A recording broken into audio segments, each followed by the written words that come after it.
Hello friends. Well, I've been making some glass flowers for my garden and I've been using some delicious glass baubles which I got in France last year.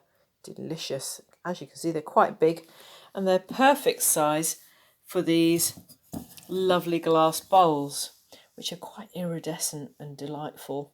So what I've done is I've glued the bauble onto the centre of the flower using my ever faithful Flexi Fix by Rewmar, and it's an external glue, caulking glue with a caulking gun, and I've attached these lovely glass bottles on the back of them. And what I've done is I've added a sufficient amount of glue on both of these edges here and then glued them on. So I'll do one in a minute.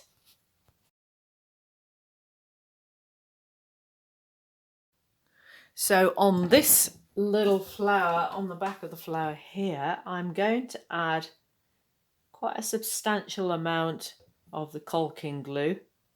Squeeze it on, as you do. And then I'll add the bottle onto the back, like so. And it works almost immediately, as you can see. Almost. So you can see from this one, which I've just done it, like a few minutes ago, it's already dry. So we'll leave that one to dry. And then in the centre, I'm going to add a gorgeous little bauble here in the centre there. Quick as you like. And then I'll squeeze in a nice amount of glue, like so. Not too much, we don't want it too oozy around the edges. And then we'll leave that to dry. And the other thing I've got here is a 1 metre long rodding bar. It's kind of got a little screw kind of etchedness on it. But I mean, like, you can use any rodding bars. This is 8mm. And I've added some gaffer tape on it. It's nice pink gaffer tape. So that, if you can imagine that this is the back of the flower, it will fit and, not twizz around in the wind sort of thing. So it works really well for that.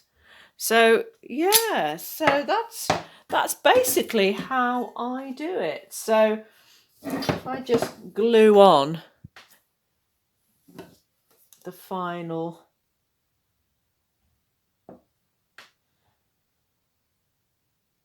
bit there, and then I'll squeeze it down.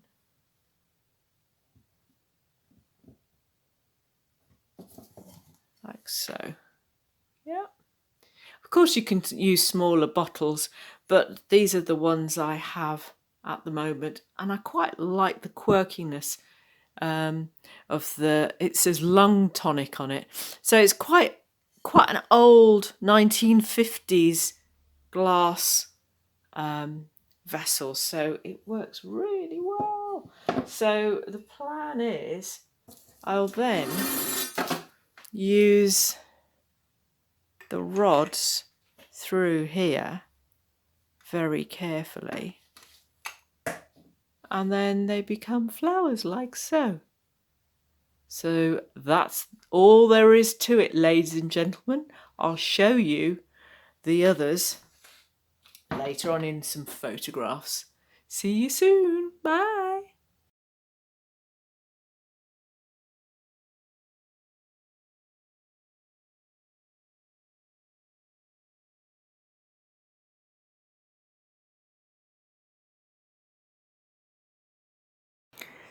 So it's Tuesday the 3rd of March 2020 and I've installed the last 3 flowers in my garden.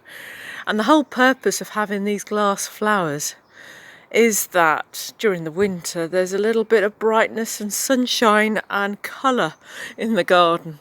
So it can look a bit bleak at times, but I don't think I'm going to have that problem continuously adding things into it. But these two are the first flowers I put in using Chance Glass. And the Chance Glass company used to reside in Smethwick, which is the area where I live. So I wanted to sort of celebrate that. And this was one I did last week. And yeah, because there's a bit of a curve at the back here, I've only glued the top and the bottom of that, the back of the flower. Whereas this one, well, this one's a perfect fit. I've got a lovely round glass bottle here and it's a perfect fit for the back.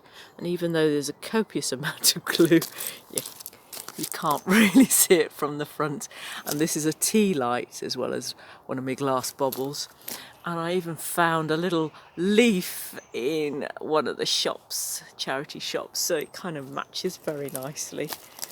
So, continuing with the theme, these are the 3 that I created yesterday. And they look quite sparkly. Those glass bubbles really zing out even on a dull day like this, keeping my little owl company. And it complements the foliage that I've got in the garden so far. So, mango mosaics, over and out.